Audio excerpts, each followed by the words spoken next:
روشا روژانه گنده چنبلکی سرب ناحیه کانی ماسویا دیمن دروژن جدا ده جالی گندیان و هاتن تومار کرن جانجام شر و پفچونین پککی و ارتشا ترکیه 24 وی مه آگیر بگون دیکت و سه خانی گل همو رز و بیستان گند شاوتین بر بگون دیوت چین نافچه همو لشکریه گند والا بویا و کس تیدان نمایه مالباتا مامتاهری پشتیوان شرنگرام بوینه دو بشو آوره بونه او لگند مرگا قصر دمینت کو نزیکی 30 کیلومتران چنبل کی دوره نه کسین دنین مالباتا ویجی آوره دوهوکی بونه خود جوان گلکم زحمت اف عیال همین پرزالت ده ویگوی چی میگو قصه ویگوی ها راس و اف آقار همی صوت چو پیش بود تشتگ نمایه ادی اف جوانا دلوی آقاری دلوان رزا خدانی زحمت ورا بین مونه پیش بود شو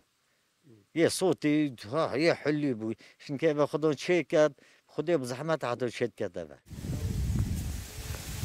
لهر جهه که گند شینوارن شرنگران هنه گند برنگه که ویران بویه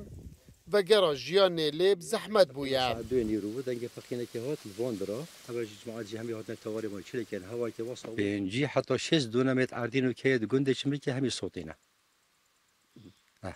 خلیجی دی نشید بیسته گند خودی ما هیچ چی کردن جا تو چتی که آوا که ها بسالا تو مثلا پاره که لیک دی کوی تگی بخولیک دی بیتا صوتنه یک جا پروژه که بیتا صوتنه گله که زحمت جا کدی مرف خلیک دتا و حتی بشه جا کدی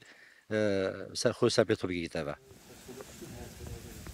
بگشتی هش مالباتن آکنجین گنده چنبلکی آوره گندن در دور و دوهوکی بوینه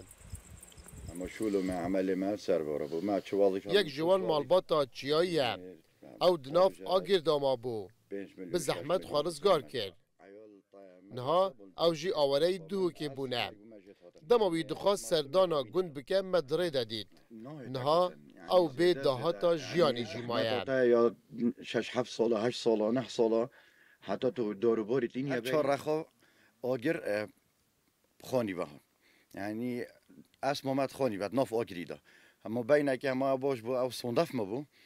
من جی صنده همه دانست اثر خو مخاطر کرو و حتی از شامش نافی آگری بدر کردم جیانا ما همیل سر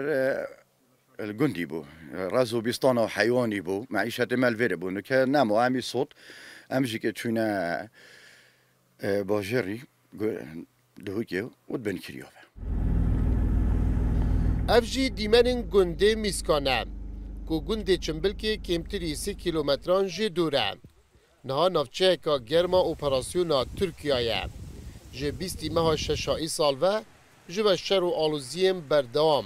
او جی والا بویو به تمامی بوی نافچه که لشکری غریب مجید روداو